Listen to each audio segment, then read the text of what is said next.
ناظرین اکرام، اگر ہم تاریخ کے سب سے بہادر اور جانباز جنگجوؤں کی فہرست بنائیں تو اس لسٹ میں پہلا نام حضرت خالد بن ولید رضی اللہ تعالی عنہ کا آتا ہے، جن کی بہادری اور شجاعت کے آگے کوئی بھی قدم نہیں جما سکا۔ یہاں تک کہ ایک وقت ایسا بھی آیا جب آپ کا مقابلہ ایک چڑیل سے ہوا اور آپ نے اپنی طاقت کی بنیاد پر اس چڑیل کو بھی مات دے دی۔ آج کی اس ویڈیو میں ہم جانیں گے کہ یہ واقعہ کیسے پیش آیا اور آپ نے کس طرح اس چڑیل کو ہرایا۔ تو چلیے دوستو، چلتے ہیں ہماری آج کی اس ویڈیو کی جانب۔ محترم ناظرین، تاریخ بتاتی ہے کہ جب فتح مکہ ہوا تو اس وقت جن مختلف بتوں کو مشرکین مکہ والے پوجتے تھے، ان میں لات، منات اور عزا نامی 3 شیطانی بت سب سے نمایاں تھے، جن کو دیوی اور نعوذ باللہ اللہ کی بیٹی مان کر ان کے غیظ و غضب کے خوف سے پوجا جاتا تھا، جبکہ انہیں فحاشی کی علامت بھی سمجھا جاتا تھا۔ ان بتوں کو آپ صلی اللہ علیہ وآلہ وسلم نے خاص طور پر اپنے صحابہ اکرام رضی اللہ تعالیٰ عنہما کو حکم دے کر نذر آتش کیا،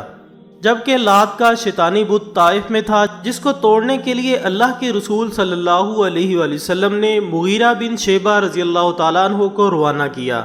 لہٰذا انہوں نے حکم کی تعمیل کرتے ہوئے فوراً اس کو توڑ کر نذر آتش کر دیا۔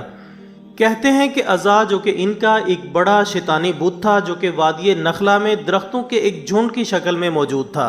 لہٰذا ان درختوں کو جڑ سے اکھیڑنے کے لیے حضرت خالد بن ولید رضی اللہ تعالیٰ عنہ کو ذمہ داری سونپی گئی اور فرمایا کہ وادی نخلا میں جاؤ، وہاں تمہیں بیری کے 3 درخت نظر آئیں گے، ان میں سے پہلے کو کاٹ ڈالو۔ جس کے بعد آپ رضی اللہ تعالیٰ عنہ وہاں گئے اور اس بیری کے درخت کو کاٹ دیا۔ جب واپس آ کر اطلاع دی تو حضور اکرم صلی اللہ علیہ وآلہ وسلم نے پوچھا کہ تم نے وہاں پر کوئی چیز دیکھی؟ اس سوال کے جواب میں حضرت خالد بن ولید رضی اللہ تعالیٰ عنہ نے تعجب سے عرض کیا، یا رسول اللہ صلی اللہ علیہ وآلہ وسلم، نہیں۔ آپ نے فرمایا کہ واپس جاؤ اور دوسرا درخت بھی کاٹ ڈالو۔ حضرت خالد بن ولید رضی اللہ تعالیٰ عنہ نے حکم کی تعمیل کی اور دوسرا درخت بھی کاٹ ڈالا۔ جب واپس آئے تو نبی اکرم صلی اللہ علیہ وآلہ وسلم نے پھر پوچھا کہ کیا تم نے وہاں پر کوئی چیز دیکھی؟ جس پر آپ نے وہی جواب دیا کہ نہیں، میں نے وہاں کچھ نہیں دیکھا۔ اس کے بعد نبی اکرم صلی اللہ علیہ وآلہ وسلم نے تیسرے درخت کو بھی کاٹنے کا حکم دیا۔ لہٰذا جب انہوں نے ایسا کیا تو اچانک ایک بد شکل عورت دیکھی، جس کے چہرے سے لعنت ٹپک رہی تھی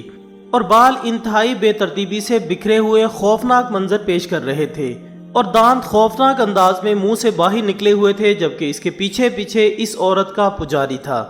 جب اس نے حضرت خالد بن ولید رضی اللہ تعالیٰ عنہ کو آتے ہوئے دیکھا تو کہا کہ اے عزا، خالد پر اپنی پوری قوت سے بھرپور حملہ کر دے، اپنی اوڑھنی کو پھینک دے اور اپنی آستینوں کو چڑھا دے۔ اگر آج تو خالد کو قتل نہیں کرے گا تو بہت جلد تجھے رسوا و ذلیل کر دیا جائے گا۔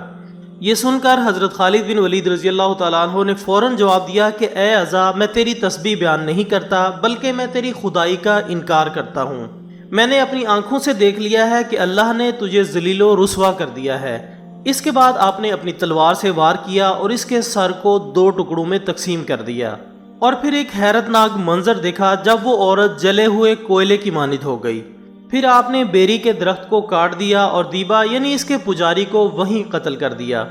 اس طرح آپ نے حضور اکرم صلی اللہ علیہ وآلہ وسلم کے حکم کی تعمیل کرتے ہوئے ایک چڑیل کو ٹھکانے لگا دیا۔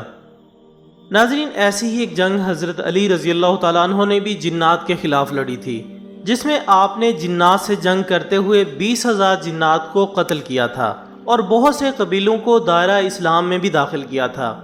روایات کے مطابق جب جناب رسول اللہ صلی اللہ علیہ وآلہ وسلم جنگ اسکارکس سے واپسی پر ایک اجاڑ وادی سے گزرے تو آپ صلی اللہ علیہ وآلہ وسلم نے صحابہ کرام سے پوچھا کہ یہ کون سا مقام ہے، جس کے جواب میں بتایا گیا کہ اسے وادی کثیب ارکز کہتے ہیں، اور اس جگہ ایک کنواں بھی ہے جس میں وہ جن رہتے ہیں جن کو جناب سلیمان علیہ السلام بھی قابو نہیں کر سکے تھے،